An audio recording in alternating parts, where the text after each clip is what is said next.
Just score the skin of the sea-bream, and that way it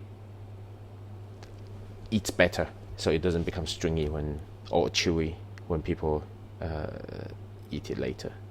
And usually the first piece can be quite stringy, so I tend to just discard this one, but there are ways which you can open it up. Some chefs would do is they cut it open and then they open it again, so that cut across the sinew, that way it's not chewy. And with the piece of fish, there are two orientations. Imagine this is the right fillet and there's a left fillet, fish head there, fish tail there, and you can see the fish angles that way, and you can imagine the left fillet angles this way, the muscles come down that way. So what we want to do is cut across the muscle, and normally we slice from the tail.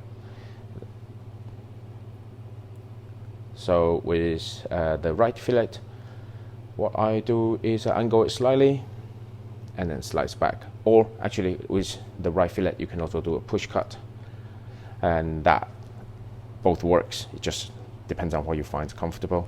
And the left fillet, normally I find the pull cut works better. Okay, so the angle, right end, lift up the knife. So what we want to do is we create this ridge. That's very important. The main reason is to catch the extra soy sauce that way, and it makes it look nicer.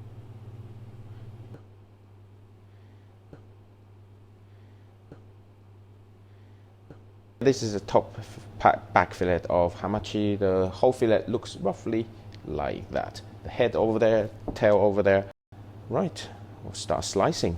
Again, because this is the back fillet and this is the left side of the fillet, we can just do the pull cut quite easily here.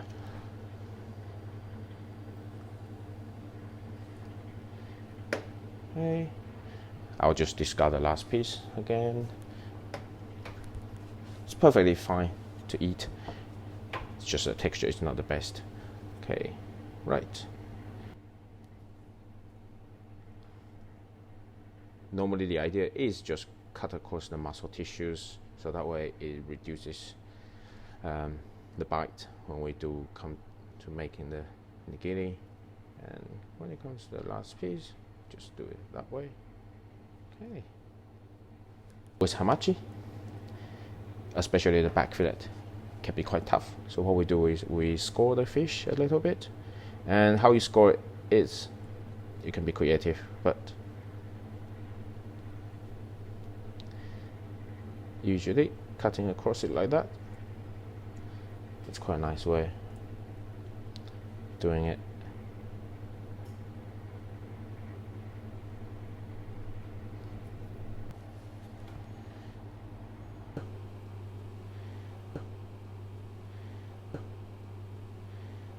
So Akami is lean tuna, Chutoro is the medium fatty tuna, and Otoro is the fatty tuna. You see the outside is a bit grey out because that's been poached outside. The reason for doing that is it saturates the protein outside. So the Akami, cut it at a bit of angle because we want to get the length. And the end cut.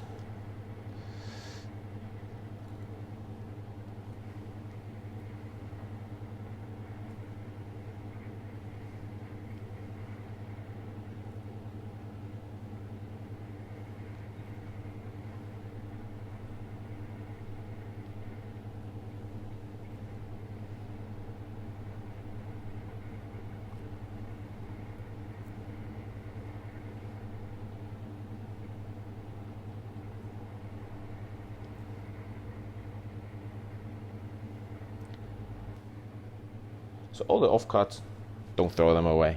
They are perfectly fine for making other dishes like chirashi sushis or makis. We'll also show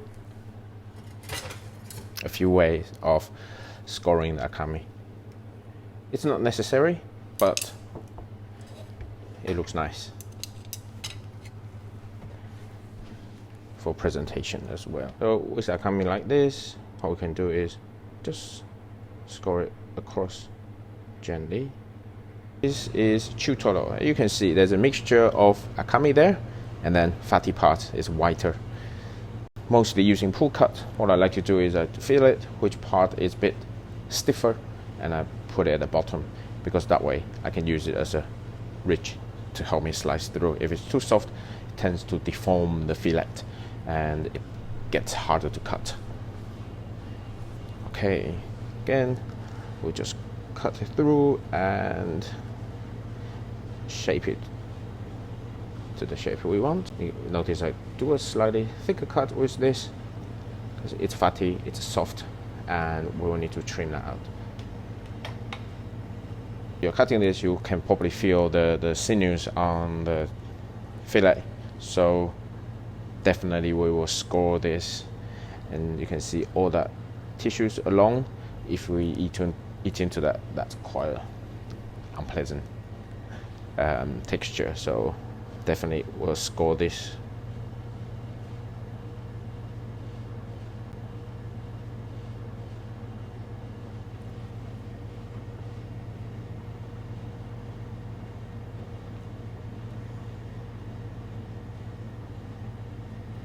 This Toro is actually what's called a Kamatoro, so it's closer to the collar of the fish.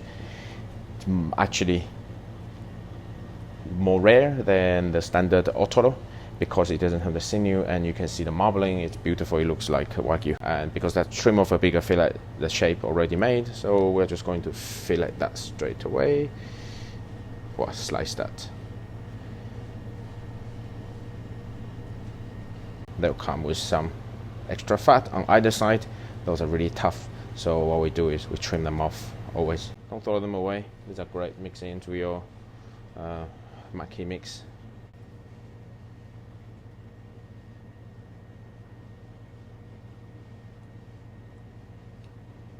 So salmon, again, the same.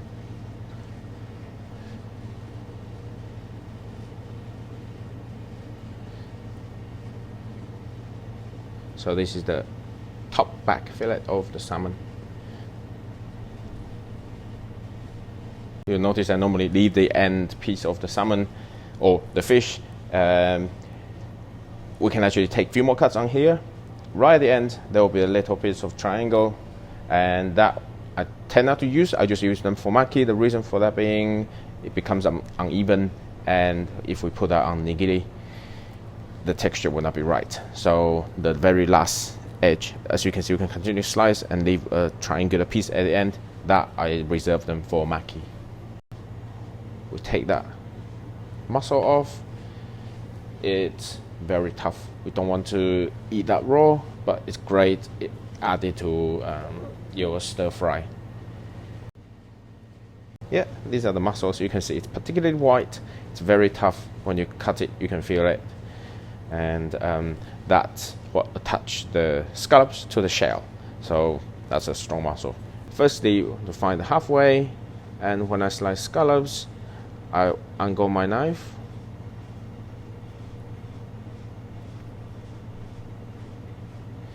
So you can see when it cuts open, it creates a rich, a wavy pattern like that.